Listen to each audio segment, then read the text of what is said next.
the biggest kind of satisfaction or kind of achievements I've had is watching the team kind of go on a journey.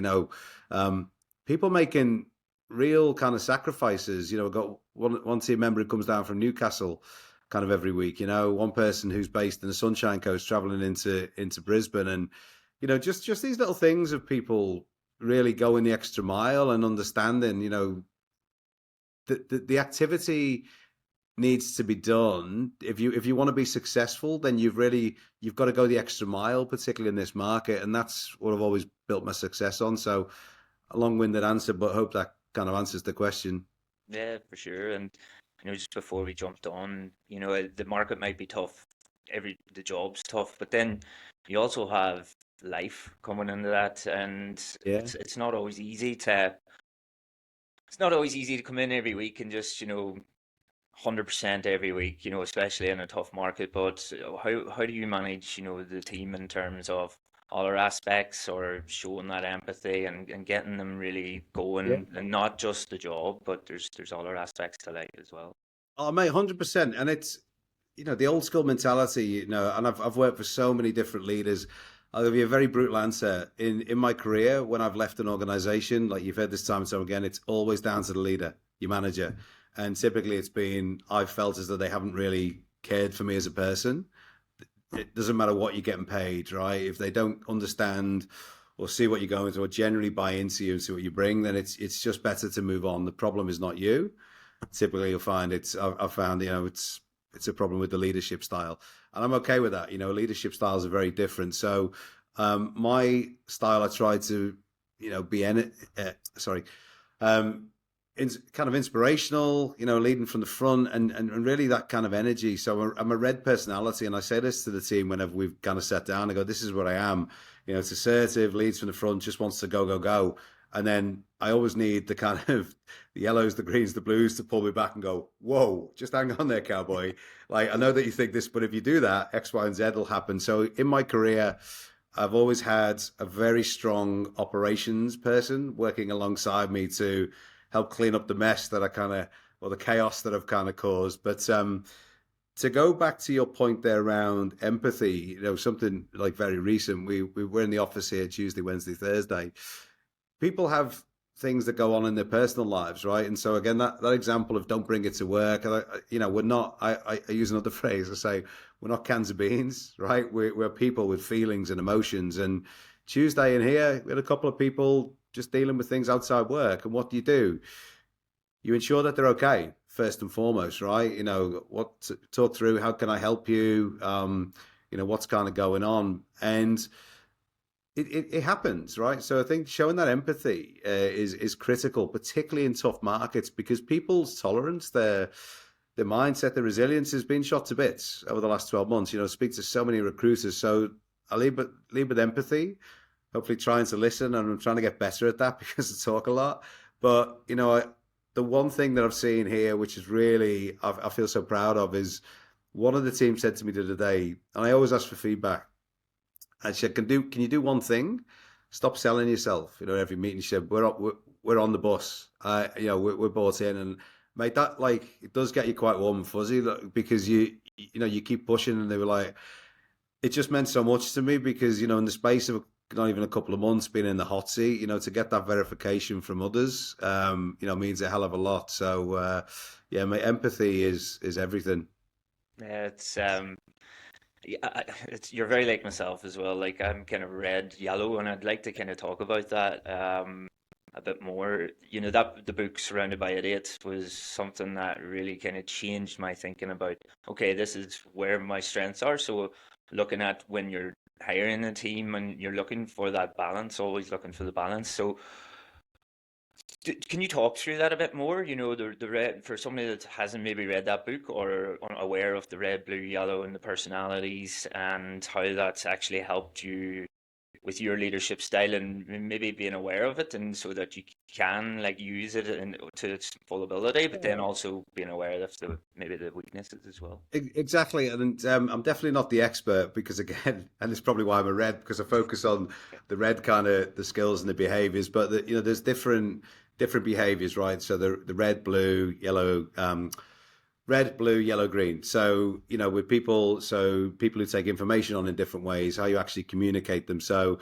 some people who kind of sit back, kind of almost introvert and let the reds kind of lead from the front. And you find that reds and blues, as an example, can kind of work well together. So, blues are very kind of data focused and various kind of things. So that for me, when I look at it, so I think knowing your personality type is absolutely key. So as I mentioned before, you have to really understand. I think self awareness is something I try my best to understand. Kind of what I bring, and I always say, look, these are my failings. So again, if you want someone to execute the sales strategy, to go out and lead from the front, build the brand, put themselves out there, and that's me.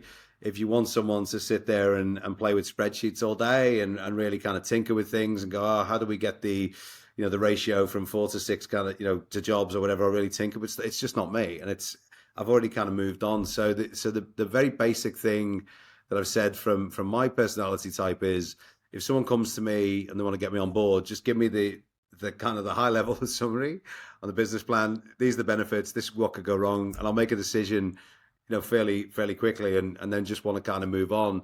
The problem with that, as I say, is that you need someone with a more detailed kind of focus to go, hang on, if you do that, we'll blow the budget. We can't do this, and I go, okay, all right. But anyway, so mate, it's just having that kind of different mindset and the way that people kind of take data on board and actually make decisions, I guess.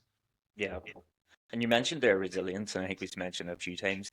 I'm very similar to yourself. I think resilience in recruitment is one of the biggest factors on being good and being great, or whatever way you want to look at it. But if you were giving advice to somebody maybe in their first couple of years to try and build up that muscle, what would you say, or what would you kind of guide them?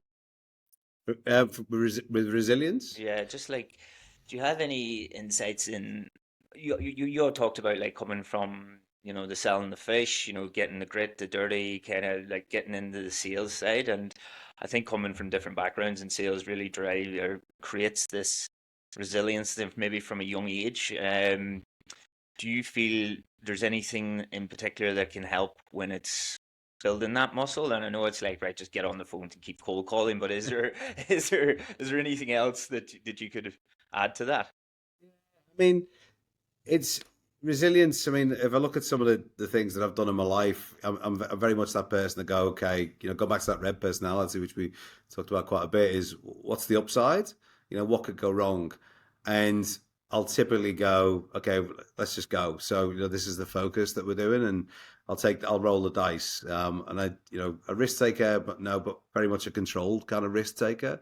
So resilience comes with, I think, again, I get a lot of coaching. I listen to a lot of podcasts, like we were kind of talking before, and also trying to understand that, being present and not focusing too much on the past or indeed the future, because I think a lot of the times and I'm guilty of this at times, you can overthink stuff, and actually when you get past this situation, you think, oh, actually that wasn't that bad, and every kind of time. So I think, don't overthink stuff. Kind of, work out, what's the upside, what's the benefit, what could kind of go wrong. But I think particularly now, people's resilience is really being tested, and I've seen this. So the challenges that I've had throughout my career, I think for me over time, you get the more experience that you had of leaning into challenges and coming out the other end is what builds that growth, builds that resilience, that kind of tenacity. So the next challenge that you kind of take on board is,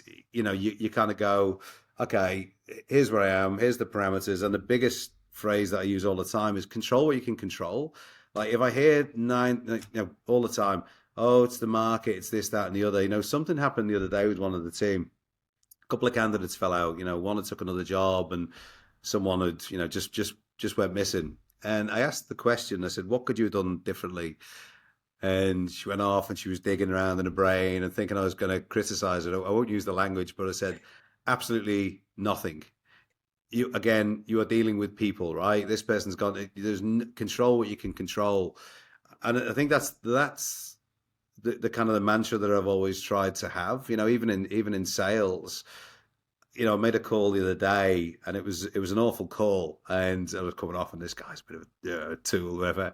And I look back and I thought about it and I thought I didn't do the research properly before the call. I didn't really have an idea. I just wanted to connect with the guy and I thought, come off, and I was killing myself because experience tells you that the preparation, getting in the right mindset, having that kind of hook, it gives you a much better chance of kind of having a better call. So yeah, mate, and I think that's where the experience from a resilience kind of perspective kind of comes in. Yeah. And obviously, when like there's a market like this and not everybody is hiring, there's not a lot of jobs.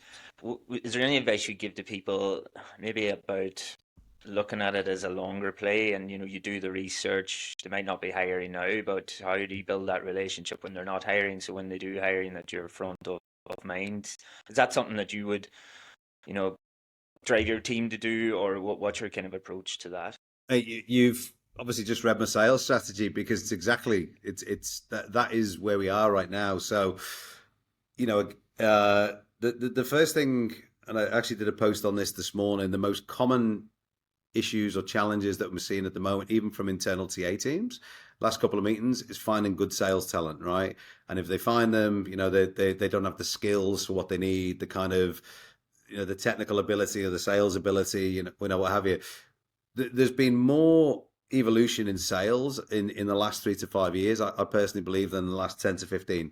With the advancements in AI, with technology, with automation, etc. So, when I look at this, and I say this to the team on a regular basis, this is where the market is. We're heading for a tough period till the end of the year.